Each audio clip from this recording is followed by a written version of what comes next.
जय हिंदू राष्ट्र। मनुष्य की स्मृति बहुत छोटी होती है। राजनेता इसको समझते हैं। इसलिए कई बार चूंकि राजनीतिक लोगों से मिलना जुलना होता है तो हम लोग बोलते हैं कि ये समस्या बाद में आएगी, ऐसा होगा वैसा होगा। उन्होंने कहा कितनी देर की, और इसका प्रमाण सामने ही है। हमास के आक्रमण को, यानी ऐतिहासिक इस्लामी जो मोहम्मद के समय से चल रहा है आक्रमण, यहूदियों पर हुए आक्रमण को 40-45 दिन बीते हैं और लोगों की स्मृति से यह आक्रमण उतर गया है।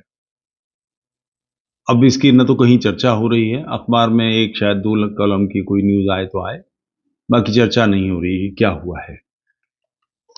मेरे जैसे लोग इसे ट्रैक कर रहे हैं और कई बार मुझे बहुत प्रसन्नता होती है कि इस आतंकवाद से निपटने के लिए, जिसे पंथ का, मत का, या कुछ लोग इसे धर्म कहते हैं, धर्म का स्वरूप दे दिया गया है, उससे निपटने के लिए बिल्कुल सही तकनीक इजराइल इस्तेमाल कर रहा है। कुछ न्यूज पढ़ता हूं पहले, फिर बात करता हूं। इजरायली हमलों के चलते गाजा पट्टी में फिलिस्तीनी आमजन कहीं सुरक्षित नहीं है और हर बीतते घंटे के साथ उनके रहने की जगह कम होती जा रही है। इजरायली लड़ाकू विमानों ने खान यूनिस और रफा शहरों पर बमबारी कर उन्हें जानमाल का भारी नुकसान पहुंचाया है। इजरायली हमले का लगातार निशाना बन रहा है वही रफा शहर है जहां दक्षिण गाजा में रहने वाले फिलिस्तीनियों को सुरक्षा की दृष्टि से जाने के लिए इजरायली सेना कह रही है। युद्ध विराम के बाद अभी शुरू हुई 3-4 दिन की लड़ाई में घायल हुए लोगों से गाजा के अस्पताल भर गए हैं। इजरायली हमलों से गाजा में अभी तक कुल 15,400 से ज्यादा लोग मारे गए हैं और 40,000 से अधिक लोग घायल हुए हैं। दक्षिणी गाजा में भी जमीनी कार्रवाई शुरू करने का संकेत देते हुए प्रधानमंत्री बेंजामिन नेतन्याहू ने कहा कि पूरे गाजा में जमीनी कार्रवाई के बिना युद्ध के उद्देश्यों की प्राप्ति संभव नहीं है और इजराइल के छेड़े युद्ध का उद्देश्य हमास को खत्म करना और बंधक बनाए लग गए सभी लोगों को वापस लाना है।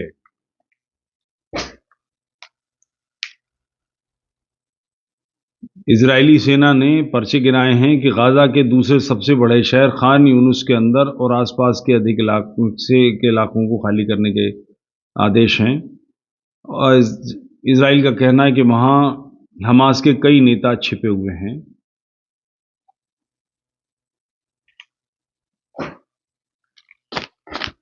दक्षिण गाजा जाने के लिए भेजा था, लोगों को कहा था। अब वहां भी दबाव बढ़ रहा है।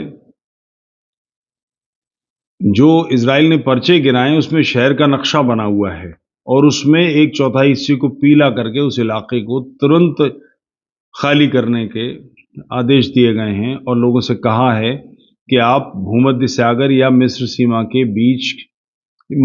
की ओर बढ़ जाइए। इस बीच पूरे गाजा में इजराइल के जमीनी और हवाई हमले चल रहे हैं। अबू मोहम्मद वहां का, हमास का या गाजा का मुस्लिम आदमी कह रहा है कि गाजा सिटी का अपना घर छोड़ने के बाद वो 3 ठिकाने बदल चुका है।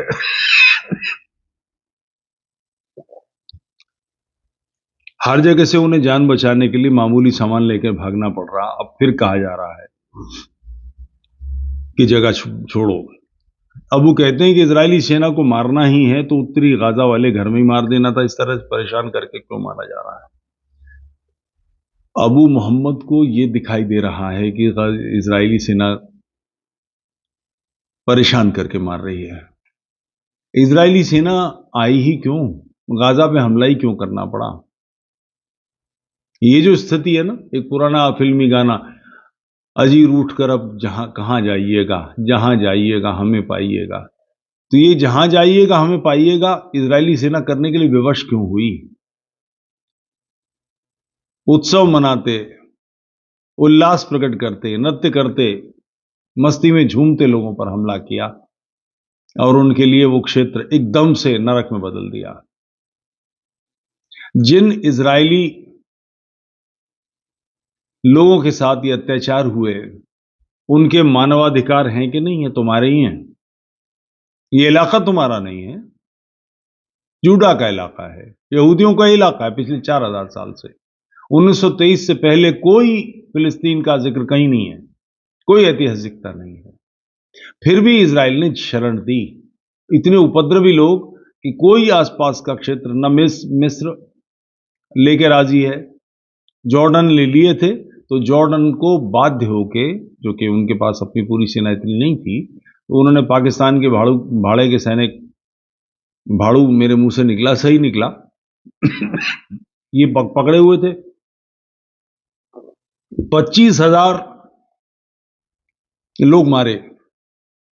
साबरा और शतिल्ला उनके दो बड़े कैंप थे, उसमें पाकिस्तानी टैंक घुसे, हथियारबंद लोग घुसे, सेनाएं घुसी और उन्होंने बिना इसकी चिंता किए कि सामने औरत हैं, बच्चे हैं, बूढ़े हैं, जो हैं सब तड़ातड़ मारे। क्यों मारे? इसके बारे में आपको विचार करना पड़ेगा।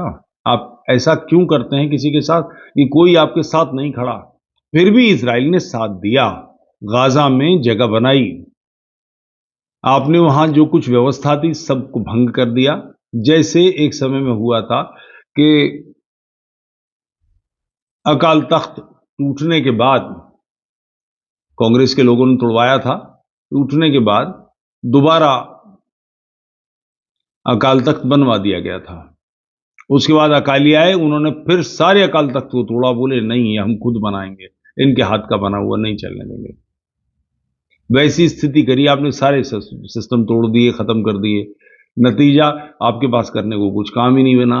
फिर इजराइल ने आपकी मदद की, आपको डे पासेस दिए कि सुबह आइए, काम कीजिए, वापस शाम को चले जाइए। आपको नौकरियां दी, आपके लिए सिस्टम बनाया, आपको पीने का पानी दिया, आपको बिजली दी। उसके बावजूद आप हमास को चुन लाए। और एक बार हमास आ गया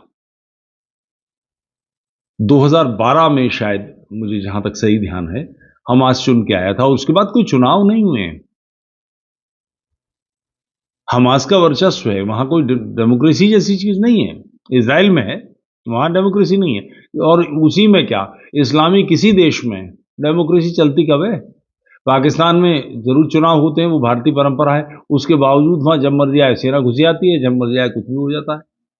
बाकी उसके बाद बिल्कुल समुद्री तट तक, मध्य पूर्व के छोर तक, किसी भी एक देश में, किसी भी इस्लामिक कंट्री में डेमोक्रेसी है? डेमोक्रेसी का मतलब है आम आदमी की आवाज सुनी जाना, आम आदमी को बदलाव के पक्ष में कुछ कर पाने की मानसिकता, कि वो शायद कुछ कर पाए। कहीं भी नहीं है। इजराइल जैसे सभ्य समाज ने, सभ्य समाज है ये इस बात से पता लगता है कि सर्वाधिक मानवता की सेवा में जिनका योगदान है वो यहूदी हैं। चिकित्सा के, केमिस्ट्री के, फिजिक्स के, साहित्य के कितने नोबेल प्राइज कमाए हैं मुल्ला पार्टी ने? सारे के सारे यहूदियों के हैं। क्यों हैं? इन्हीं के कारण से तो, इन्हीं दवाओं, इन्हीं सारी व्यवस्थाओं के कारण तो मनुष्य के जीवन को बेहतरी मिलती है। आपने उसके खिलाफ घोषित संघर्ष, हमास का तो जो घोषणा पत्र है उसमें पढ़ लीजिए, वो इजराइल को मिटा देंगे, और एक वो ही नहीं है। ईरान की भी यही मानसिकता, बाकी सबकी मानसिकता, वो तो कुट पिट के, ठुक ठुक के, मार खा के ऐसी स्थिति आ गई कि समझ में आ गया हमारे बस का ही नहीं कुछ, इजराइल का कुछ कर ही नहीं सके, वो घुस भर देगा। आपने कुछ किया, उसके 1200-1300 लोग मारे, 15,000 से ज्यादा कूट दिए, तबीयत हरी कर दी, और अभी रुका नहीं है। हमास की सारी लीडरशिप खत्म करनी है, हमास के सारे आतंकी खत्म करने हैं। अगर ऐसा करना है तो फिर जो हमास के रूट्स हैं, जिन जड़ों से इस नागफनी को रस मिलता है और नागफनी बढ़ती है, वो सारे के सारी विचारधारा, सारी मानसिकता को समाप्त करना पड़ेगा। ये कोई छोटी मोटी मार से नहीं होने वाला है, 15,000 लोग मारने से नहीं होगा। वहां 2.5-3 लाख लोग कूटने पड़ेंगे, अच्छी बढ़िया मार लगानी पड़ेगी। और इसके लिए बिल्कुल सीधा सा रास्ता इजराइल ने दिया था। यहूदियों ने एक सीधा सा रास्ता दिया, पर्चे गिराए थे कि आप कर दीजिए काम को, हमारा लक्ष्य हमास की लीडरशिप को खत्म करना है, हमास के लोगों को खत्म करना है। आप हमास की लीडरशिप को मार दीजिए। आप मरेंगे, बम गिर रहे हैं हमारे टैंक आगे बढ़ेंगे, हम मारेंगे, आप खुद मार दीजिए। 10-12 ही लोग तो हैं, उनको चटका दीजिए। आप चटका देंगे, युद्ध खत्म हो जाएगा। मगर नहीं, आपने क्या किया? सारी दुनिया में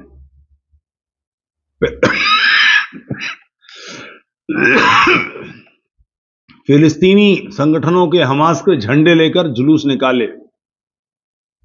टेम्स के लंदन ब्रिज पे हजारों बल्कि लाखों लोग इकट्ठे हुए। न्यूयॉर्क में, शिकागो में हमास के ला इलाह इल्लल्लाह, ला इलाह इल्लल्लाह हो गया, ला इलाह इल्लल्लाह के पास करा लिया। आप इन उपद्रवों में पड़ते क्यों हैं? अपनी क्षमता पता होनी चाहिए कि हम भिड़ किससे रहे हैं और वो क्या करेगा। जिन्होंने ये सोचा था, जिस लीडरशिप ने ये सब प्लान किया था, ये सब करने का विचार बनाया था, उस लीडरशिप को अंदाजा नहीं कि क्या होने वाला है। किस तेजस्विता के साथ, किस वीरता के साथ, किस पौरुष के साथ यहूदी जवाब देंगे।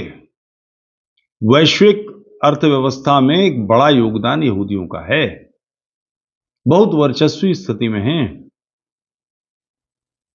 2000 साल से अधिक तक मार खाने के बाद वो ऐसी स्थिति में आए हैं। उसका कारण है उन्होंने शिक्षा पर, ज्ञान पर ध्यान दिया है, अपने लोगों को शिक्षित किया है, मेहनत की है इसके लिए। अपने आप नहीं होता ये काम। आपने क्या किया?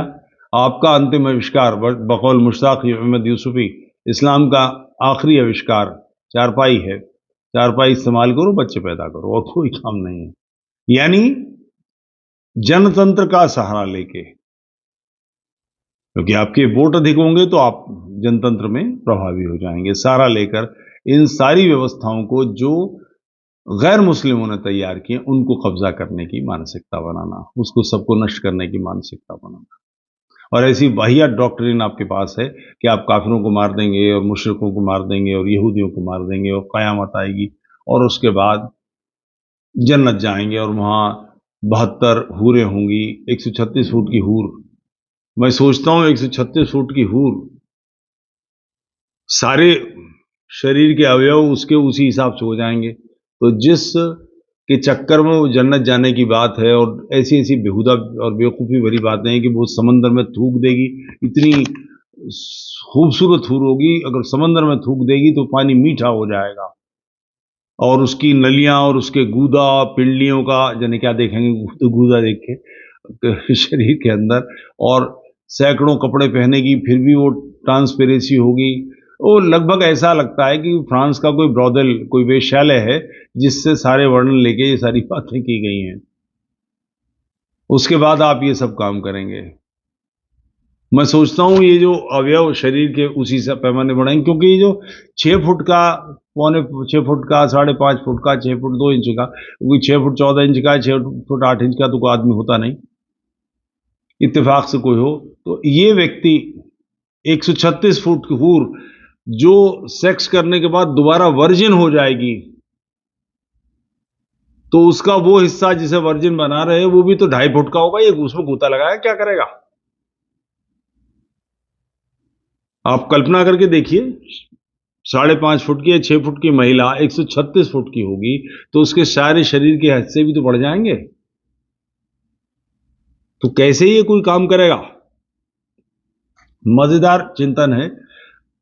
और इस बेवकूफ़ी के चिंतन पर, इस बेतुकी बातों पर विश्वास करने का परिणाम यह है कि ये सारे संसार को एक भयानक दलदल की तरफ धकेले जा रहे हैं, और अब से नहीं 1500 वर्ष से धकेले जा रहे हैं। मेरी बात गलत है तो आप मुझे बताएं, टेम्स के ब्रिज पर लाखों लोग झंडे लेके हमास की फेवर में कैसे इकट्ठे हो गए? कोई तो कारण होगा।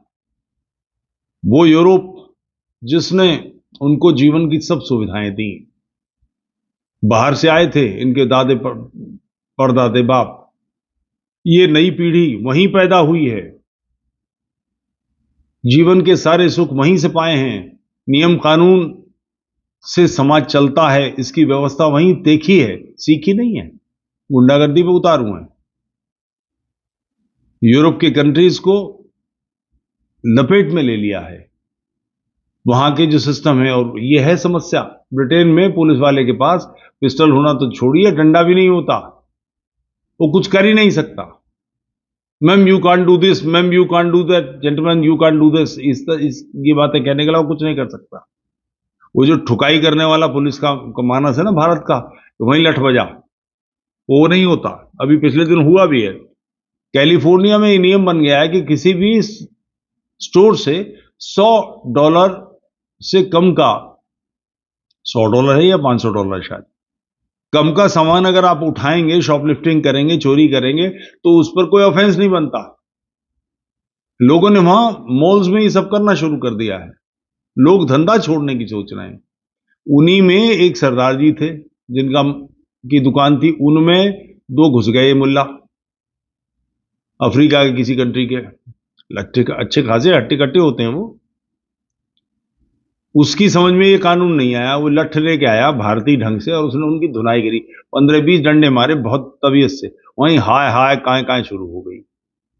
यही सही तरीका है उपद्रव से, उद्दंड लोगों से निपटने का। और ये तकनीक यहूदी इस्तेमाल कर रहे हैं, यही तकनीक इजराइल पूरी तरह से उस मानसिक, मतलब भारत में अगर ये होता तो अभी कांग्रेस, सपा, बसपा, ममता, ये वो वामपंथी सारे रंडोरो बना विधवा विलाप शुरू हो गया होता। मगर नेतन्याहू के पक्ष में सारे राजनेता वहां के एक हो गए हैं, कोई कहीं से बिल्कुल कुचल दो। यही इन बेहूदगियों से निपटने का तरीका है।